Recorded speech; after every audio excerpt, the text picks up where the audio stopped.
केजरीवाल राਹੀਂ पंजाब ਦੇ ਵਿੱਚ ਉਹੀ ਟੋਪੀਆਂ ਜਿਹੜੀਆਂ ਗਾਂਧੀਵਾਦੀ ਪਵਾ ਕੇ ਹੱਥ 'ਚ ਤਿਰੰਗੇ ਫੜਾ ਕੇ और भारत माता की जय दे नारे लवाते हैं, कहना कि जी असी तिरंगा मार्च कर रहे हैं। कल जलंधर में तिरंगा यात्रा में शामिल होऊंगा। सभी जलंधर वासियों से अपील है ज़्यादा से ज़्यादा संख्या में आएँ, हाथों में तिरंगा और मुंह में भारत माता की जय के साथ देशभक्ति के माहौल में जलंधर की सड़कों पर निकलेगी तिरंगा यात्रा। हुण ये खतरनाक किस्म का बाणिया केजरीवाल पंजाब ਦੇ ਸ਼ਹਿਰਾਂ ਦੇ ਵਿੱਚ ਤਿਰੰਗਾ ਯਾਤਰਾ ਦੇ ਨਾਂ ਥੱਲੇ ਇੱਕ ਪਾਸੇ ਤਿਰੰਗੇ ਨੂੰ ਪ੍ਰਮੋਟ ਕਰ ਰਿਹਾ, ਹਿੰਦੂਤਵਾ ਦਾ ਰਾਸ਼ਟਰਵਾਦ ਨਾਲ ਭਾਰਤ ਮਾਤਾ ਕੀ ਜੈ ਨੂੰ ਪ੍ਰਮੋਟ ਕਰ ਰਿਹਾ। ਇੱਕ ਅੱਧੀ ਵਾਰੀ ਜਦੋਂ ਤੱਕ ਇਹ ਤਿਰੰਗੇ ਛੱਡ ਕੇ ਦੌੜੇ ਨਾ ਉੱਥੋਂ ਹੱਥਾਂ 'ਚੋਂ, ਉਦੋਂ ਤੋਂ ਇਹਨਾਂ ਨੇ ਚੈਨ ਨਹੀਂ ਲੈਣਾ। ਦਰਸ਼ਕੋ, ਬ੍ਰੇਕ ਤੋਂ ਬਾਅਦ ਤੁਹਾਡਾ ਸਭ ਦਾ ਨਿੱਘਾ ਸਵਾਗਤ ਹੈ। ਸੋ ਹੁਣ ਆਪਾਂ ਗੱਲਬਾਤ ਕਰਨ ਜਾ ਰਹੇ ਹਾਂ ਕਿ ਪੰਜਾਬ ਵਿੱਚ ਅਗਲੇ ਵਰੇ ਅਸੈਂਬਲੀ ਚੋਣਾਂ ਹੋਣ ਜਾ ਰਹੀਆਂ ਨੇ ਔਰ ਭਾਰਤ ਦੀਆਂ ਖੁਫੀਆ ਏਜੰਸੀਆਂ ਨੇ ਪੰਜਾਬ ਤੇ ਆਪਣਾ ਜੱਫਾ ਜਿਹੜਾ ਕਾਇਮ ਰੱਖਣ ਲਈ ਅੱਡ-ਅੱਡ ਭਲਵਾਨ ਮੈਦਾਨ ਵਿੱਚ ਉਤਾਰੇ ਹੋਏ ਨੇ। ਸੋ ਉਹਨਾਂ ਵਿੱਚੋਂ ਇੱਕ ਦਿੱਲੀ ਦਾ ਮੁੱਖ ਮੰਤਰੀ ਅਤੇ ਆਮ ਆਦਮੀ ਪਾਰਟੀ ਦਾ ਕਰਤਾ ਧਰਤਾ ਹਿੰਦੂਤਵੀ ਜੈਨਿਤ ਵਾਲਾ ਅਰਵਿੰਦ ਕੇਜਰੀਵਾਲ ਵੀ ਹੈ। ਸੋ ਅਰਵਿੰਦ ਕੇਜਰੀਵਾਲ ਵੱਲੋਂ ਪੰਜਾਬ ਦੇ ਅੱਡ-ਅੱਡ ਸ਼ਹਿਰਾਂ ਵਿੱਚ ਤਿਰੰਗਾ ਮਾਰਚ ਜਿਹੜਾ ਕੱਢ ਕੇ ਭਾਰਤ ਮਾਤਾ ਕੀ ਜੈ ਦੇ ਨਾਰੇ ਲਵਾਏ ਜਾ ਰਹੇ ਨੇ। ਸੋ ਪੰਜਾਬ ਵਿੱਚ ਇਹ ਤਿਰੰਗਾ ਯਾਤਰਾਵਾਂ ਨੂੰ ਚੈਲੰਜ ਕੀਤਾ ਜਾਣਾ ਚਾਹੀਦਾ। ਸੋ ਇਸ ਬਾਰੇ ਆਪਾਂ ਵਿਚਾਰ ਚਰਚਾ ਕਰਨ ਜਾ ਰਹੇ ਹਾਂ। ਸੋ ਅਸੀਂ ਚਾਹਾਂਗੇ ਕਿ ਤੁਸੀਂ ਇਸੇ ਤਰ੍ਹਾਂ ਬਣੇ ਰਹਿਣਾ, ਦੇਖਣ ਸੁਣਨ ਲਿਖਣ ਲਈ ਤੁਹਾਡਾ ਸਭ ਦਾ ਬਹੁਤ ਬਹੁਤ ਧੰਨਵਾਦ। ਜੀ ਡਾਕਟਰ ਸਾਹਿਬ, ਕੀ ਵਿਚਾਰਾਂ ਨੇ ਇਸ ਮੁੱਦੇ ਬਾਰੇ? ਦੇਖੋ, ਅਜੇ ਸਾਡੇ ਕਿਸਾਨ ਵੀਰ ਭੈਣਾਂ ਤਾਂ ਇੱਕ ਸੈਲੀਬ੍ਰੇਸ਼ਨ ਦੇ ਮੂਡ 'ਚ ਹੀ ਨੇ। ਹਾਲਾਂਕਿ ਉਹਨਾਂ ਦਾ ਪੰਜਾਬ ਸਿੰਘੂ ਬਾਰਡਰ ਤੋਂ ਪੰਜਾਬ ਆਉਣਾ, ਦਰਬਾਰ ਸਾਹਿਬ ਔਰ ਸਭ ਥਾਂ ਜਹਾਜ਼ਾਂ ਨਾਲ ਫੁੱਲ ਵੀ ਸੁੱਟੇ ਗਏ, ਕਈ ਥਾਂ ਕਰੰਸੀ ਨੋਟ ਵੀ ਉੱਤੋਂ ਦੀ ਸੁੱਟੇ ਗਏ ਔਰ ਥਾਂ ਥਾਂ ਜਿਹੜਾ ਉਹ ਬਹੁਤ ਸਵਾਗਤ ਹੋਇਆ। ਚਲੋ ਬਣਦਾ ਵੀ ਹੈ। ਹਾਲਾਂਕਿ ਇਹ ਵੀ ਕਈ ਵਾਰ ਲੱਗਦਾ ਵੀ ਥੋੜ੍ਹਾ ਜਿਹਾ ਇਸ ਗੱਲ ਦਾ ਧਿਆਨ ਰਹੇ ਕਿ ਜਿਸ ਦੁਸ਼ਮਣ ਦੇ ਨਾਲ ਵਾਹ ਹੈ ਉਸ ਨੇ ਇੱਕ ਵਾਰ ਕੀਤਾ, ਉਹਨੂੰ ਲੱਗਾ ਕਿ ਭਾਈ ਵਾਰ ਤਾਂ ਬਹੁਤ ਕਰਾਰਾ ਕੀਤਾ ਸੀ, ਲੇਕਿਨ ਉਸ ਨੂੰ ਜਿਹੜਾ ਪਿੱਛੇ ਹਟਣਾ ਪਿਆ, ਮਾਫੀ ਮੰਗਣੀ ਪਈ। ਲੇਕਿਨ ਇਸ ਦਾ ਮਤਲਬ ਇਹ ਨਹੀਂ ਹੈ ਕਿ ਉਹਨਾਂ ਨੇ ਆਉਣ ਵਾਲੇ ਪੀਰੀਅਡ 'ਚ ਤੁਹਾਡੇ ਲਈ ਕੋਈ ਫੁੱਲ ਵਿਛਾਏ ਹੋਏ ਨੇ। ਉਹ ਅੱਗੋਂ ਉਹਨਾਂ ਨੇ ਤੁਹਾਨੂੰ ਕਿਹੜੇ ਕੰਡਿਆਂ ਤੋਂ ਘੜੀਸਣਾ। ਸਾਡਾ ਫੋਕਸ ਹੁਣ ਇਸ 'ਤੇ ਵੀ ਹੋਣਾ ਚਾਹੀਦਾ ਹੈ। ਔਰ ਜਿਵੇਂ ਦਿੱਲੀ ਫਤਿਹ ਦੀ ਗੱਲ ਹੁੰਦੀ ਹੈ, ਬੇਸ਼ੱਕ ਕੁਛ ਚੀਜ਼ਾਂ ਸਿੰਬੋਲਿਕ ਨੇ ਜਦੋਂ ਇਹ ਕਿਹਾ ਜਾਂਦਾ ਜੀ ਅਸੀਂ ਦਿੱਲੀ ਫਤਿਹ ਕਰ ਲਈ, ਪਰ ਇਸ ਗੱਲ ਦਾ ਵੀ ਧਿਆਨ ਰਹੇ ਕਿ ਵੀ ਅਲਟੀਮੇਟਲੀ ਜਿਵੇਂ ਅਕਸਰ ਮੈਂ ਇਹ ਕਿਹਾ ਕਿ ਤੁਹਾਡੇ ਤੋਂ ਉਹਨਾਂ ਨੇ $500 ਖੋਇਆ, 4-6 ਮਹੀਨੇ ਤੁਸੀਂ ਪਿੱਟ ਸਿਆਪਾ ਕੀਤਾ, ਉਹਨੇ ਤੁਹਾਨੂੰ ਵਾਪਸ ਕਰਤਾ। ਉਸ ਸਾਰੇ ਪੀਰੀਅਡ 'ਚ ਤੁਸੀਂ ਕਿੰਨਾ ਵਕਤ, ਕਿੰਨੇ ਰੀਸੋਰਸ, ਕਿੰਨਾ ਕੀ ਹੋਇਆ। ਜਿਹੜੀ ਹਾਲਤ 3 ਕਾਨੂੰਨ ਖੇਤੀਬਾੜੀ ਕਾਨੂੰਨ ਲਿਆਉਣ ਤੋਂ ਪਹਿਲਾਂ ਸੀ, ਹਾਲਾਤ ਤਾਂ ਉਸ ਤੋਂ ਵੀ ਬਦਤਰ ਹੋਈ ਹੈ ਜਾਂ ਆਉਣ ਵਾਲੇ ਪੀਰੀਅਡ 'ਚ ਹੋਰ ਵੀ ਹੋਏਗੀ। ਲੇਕਿਨ ਇਹੀ ਨਹੀਂ ਵੀ ਉਹਨਾਂ ਨੇ ਇਸ ਪਾਰਟ ਨੂੰ ਕੀਤਾ ਔਰ ਇਸ ਗੱਲ ਦਾ ਕਿਸੇ ਨੇ ਬਹੁਤਾ ਨੋਟਿਸ ਨਹੀਂ ਲਿਆ ਕਿ ਇਹ ਮੈਨੂੰ ਇਹ ਲੱਗਦਾ ਹੈ ਕਿ ਵੀ ਇਹ ਚੀਫ ਮਿਨਿਸਟਰ ਜਿਹੜਾ ਪੰਜਾਬ ਦਾ ਚਰਨਜੀਤ ਸਿੰਘ ਚੰਨੀ, ਇਹ ਵੀ ਅਜੀਤ ਡੋਵਲ ਦੀ ਲਾਈਨ ਨੂੰ ਸਟ੍ਰਿਕਟਲੀ ਟੋ ਕਰ ਰਿਹਾ। ਅਜੇ ਕਿਸਾਨਾਂ ਦੇ ਜਥੇ ਸਿੰਘੂ ਤੋਂ ਵਾਪਸ ਪੰਜਾਬ ਨਹੀਂ ਸੀ ਆਏ ਤੇ ਖਬਰ ਆ ਗਈ ਕਿ ਜੀ ਚੀਫ ਮਿਨਿਸਟਰ ਨੇ ਸਾਰੇ ਜ਼ਿਲ੍ਹਿਆਂ ਦੇ ਡਿਪਟੀ ਕਮਿਸ਼ਨਰਸ ਔਰ ਡਿਵੀਜ਼ਨਲ ਕਮਿਸ਼ਨਰਸ, ਉਹਨਾਂ ਸਾਰਿਆਂ ਨੂੰ ਇਹ ਹਦਾਇਤ ਕੀਤੀ ਹੈ ਕਿ ਉਹ ਹਰ ਇੱਕ ਦੀ ਜ਼ਮੀਨ ਦੀਆਂ ਫਰਦਾਂ ਤੋਂ ਇਹ ਦੇਖਣ, ਜਿਹੜਾ ਰਿਕਾਰਡ ਕੱਢਣ ਕਿ ਕਿਹਦੇ ਕੋਲ ਕਿੰਨੀ ਜ਼ਮੀਨ ਹੈ।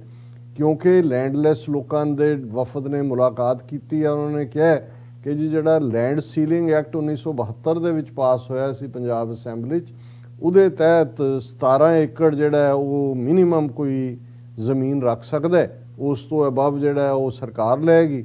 ਔਰ ਇਹ ਸਾਰੇ ਡਿਪਟੀ ਕਮਿਸ਼ਨਰਸ ਔਰ ਮੈਜਿਸਟ੍ਰੇਟਸ ਔਰ ਜਿਹੜੇ ਵੀ ਕੰਸਰਨਡ ਰੈਵਨਿਊ ਦੇ ਅਧਿਕਾਰੀ ਨੇ ਉਹਨਾਂ ਨੂੰ ਹਦਾਇਤ ਕੀਤੀ ਗਈ ਹੈ।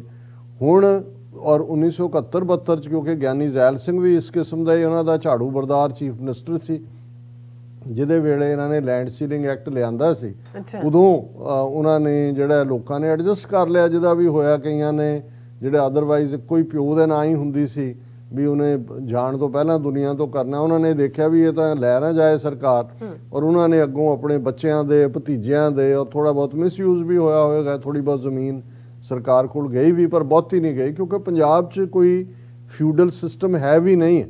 ਪੰਜਾਬ 'ਚ ਬਹੁਤ ਘੱਟ 80% ਤਾਂ ਉਹ ਨੇ ਜਿਨ੍ਹਾਂ ਕੋਲ 5 ਏਕੜ ਤੋਂ ਵੀ ਘੱਟ ਹੈ।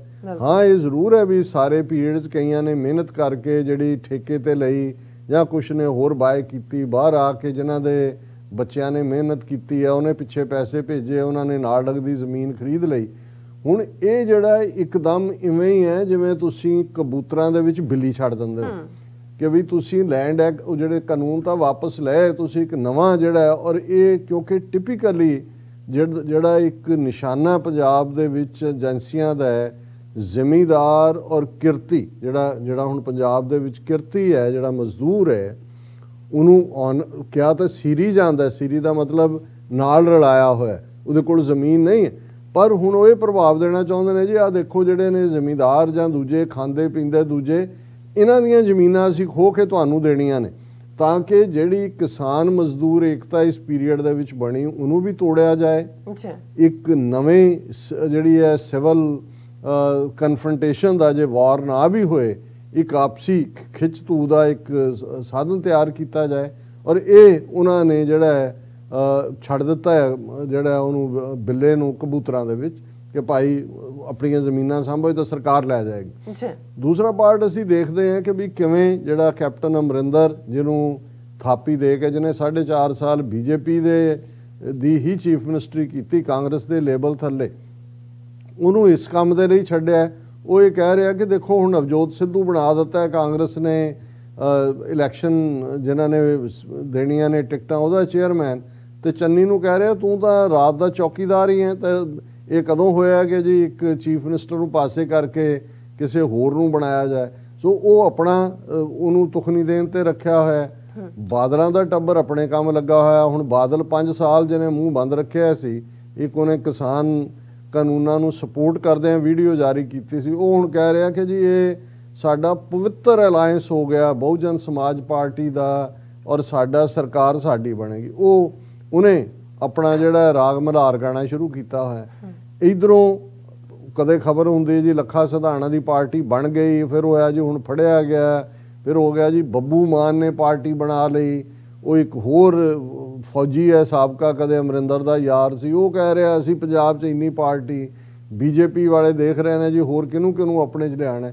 ਸੋ ਪੰਜਾਬ 'ਚ ਉਹਨਾਂ ਨੇ ਇਸ ਸਾਰੇ ਦੇ ਚੱਲਦਿਆਂ ਇੱਕ ਇਸ ਕਿਸਮ ਦਾ ਉਹ ਸਰਕਸ ਬਣਾਈ ਹੋਈ ਹੈ ਜਿਹਦੇ 'ਚ ਲੋਕਾਂ ਨੂੰ ਪਤਾ ਨਹੀਂ ਲੱਗ ਰਿਹਾ ਕੀ ਹੈ, ਪਰ ਜਿਹੜਾ ਇਸ ਸਾਰੀ ਸਰਕਸ ਦਾ ਸਭ ਤੋਂ ਸ਼ਿੰਗਾਰਿਆ ਹਾਥੀ ਹੈ ਜਿਹਨੂੰ ਉਹਨਾਂ ਨੇ ਜਿਹੜਾ ਉਹ ਸਾਰੇ ਫੀਲਡ ਦੇ ਵਿੱਚ ਵਾੜਿਆ ਹੋਇਆ ਔਰ ਅਲਟੀਮੇਟਲੀ ਹਿੰਦੂਤਵੀ ਵਿਚਾਰਧਾਰਾ ਨੂੰ ਪਰਨਾਇਆ ਹੋਇਆ, ਬਿਲਕੁਲ ਇਨਕਾਹੂਟ ਕੰਮ ਕਰਨ ਵਾਲਾ ਅਰਵਿੰਦ ਕੇਜਰੀਵਾਲ, ਜਿਹਨੇ ਪਹਿਲਾਂ ਆਮ ਆਦਮੀ ਪਾਰਟੀ ਦੇ ਨਾਂ ਥੱਲੇ ਬਾਹਰਲੇ ਸਿੱਖਾਂ ਨੂੰ ਚੰਗੀ ਤਰ੍ਹਾਂ ਲੁੱਟਿਆ, ਇੱਥੇ ਵੀ ਤੁਰਿਆ ਫਿਰਦਾ ਹੁੰਦਾ ਸੀ। ਜਿਵੇਂ ਹੁਣ ਅਸੀਂ ਦੇਖਦੇ ਹਾਂ ਕਿ ਭਾਈ ਇੱਥੇ ਇੱਕ ਦਿਨ ਗੁਰਦੁਆਰੇ ਦੇ ਪ੍ਰੈਜ਼ੀਡੈਂਟ ਕਹਿਣ ਲੱਗੇ, ਰਿਚਮੰਡ ਹਿੱਲ ਦੇ ਕੁਝ ਸਾਲ ਪਹਿਲਾਂ ਦੀ ਗੱਲ ਹੈ ਕਿ ਜੀ ਮੈਂ ਗੁਰਦੁਆਰੇ ਆਇਆ ਤਾਂ ਥੱਲੇ ਦੇਖਿਆ ਵੀ ਲੰਗਰ ਬੈਠਾ ਖਾ ਰਿਹਾ ਸੀ ਕੇਜਰੀਵਾਲ, ਏਅਰਪੋਰਟ ਤੇ ਉਤਰਿਆ ਦੂਜੇ ਹਰ ਚੌਥੇ ਦਿਨ ਬਗਲਾ ਸਾਹਿਬ ਲਾਈਨ 'ਚ ਲੱਗਾ ਹੁੰਦਾ ਸੀ ਮੱਥਾ ਟੇਕਣ ਦੂਜਾ ਸਿੱਖਾਂ ਦੇ, ਔਰ ਇਹ ਦੱਸਣ ਲਈ ਕਿ ਜੀ ਪਰ ਤੁਸੀਂ ਦੇਖੋ ਉਹਨੇ ਕਿਵੇਂ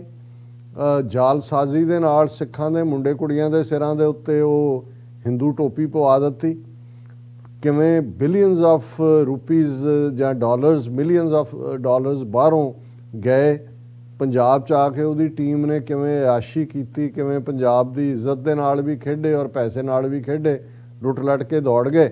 ਇੱਕ MP ਭਗਵੰਤ ਮਾਨ ਜਿਹੜਾ ਅਜੇ ਵੀ ਅਹਿਸਾਸ 'ਚ ਬੈਠਾ ਹੈ, ਜਿਵੇਂ ਉਹ ਇੱਕ ਕਿਸੇ ਗਰੀਬ ਪਿੰਡ ਵਾਲੇ ਦਾ ਬੈਠਾ ਸੀ ਮੁੰਡਾ ਕਿ ਸ਼ਾਇਦ ਉਹ ਨੰਬਰਦਾਰ ਮਰ ਜਾਏ ਮੈਂ ਬਣ ਜਾ, ਉਹ ਮਰ ਜਾਏ ਮੈਂ ਬਣ ਜਾ, ਕਿ ਮੈਨੂੰ ਹੀ ਚੀਫ ਮਿਨਿਸਟਰੀ ਮਿਲ ਜਾਏ।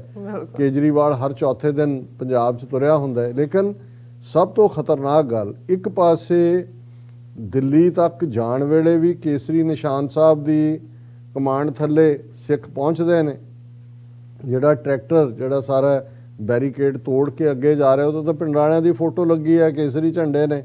ਜਦੋਂ ਹੁਣ ਵਾਪਸ ਮੁੜਦੇ ਨੇ ਉਸ ਕਿਸਮ ਦੇ ਰਾਜੇਵਾਲ ਵਰਗੇ ਜਾਂ ਦੂਜੇ ਲੋਕ ਵੀ ਜਿਹੜੇ 26 ਜਨਵਰੀ ਤੋਂ ਬਾਅਦ ਉੱਥੇ ਕਹਿੰਦੇ ਸੀ ਇਹ ਕੇਸਰੀ ਝੰਡਾ ਲਾ ਦਿਓ, ਇਹ ਸਾਰਾ ਧਰਮ ਤੋਂ ਦਾ ਇਹਨੂੰ ਨਾ ਬਣਾਓ, ਉਹ ਵੀ ਜਦੋਂ ਵਾਪਸ ਮੁੜੇ ਨੇ ਤੇ ਉਹ ਕੇਸਰੀ ਝੰਡੇ ਹੀ ਲੱਗੇ ਹੋਏ ਨੇ ਉਹਨਾਂ ਸਾਰਿਆਂ ਦੇ।